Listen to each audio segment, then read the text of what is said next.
Gran final igualado para Pereira, 1-2, con 9.50, Chaval, 1-2.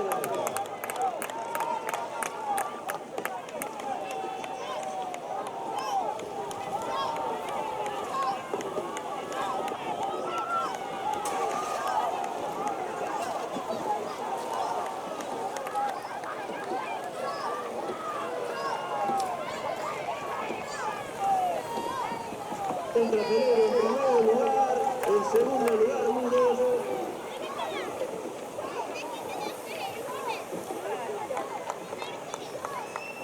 Ahí está, tercero lugar, la calculación de Muros.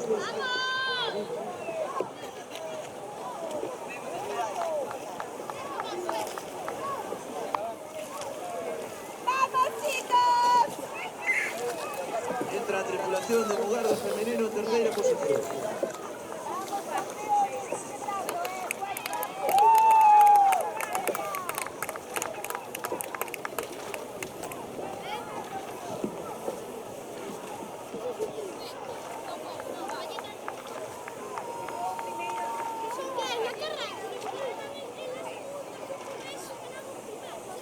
Entra en cuarto lugar, por Rapaces de Mugardo, ya paliza número 1, corta aplauso para él.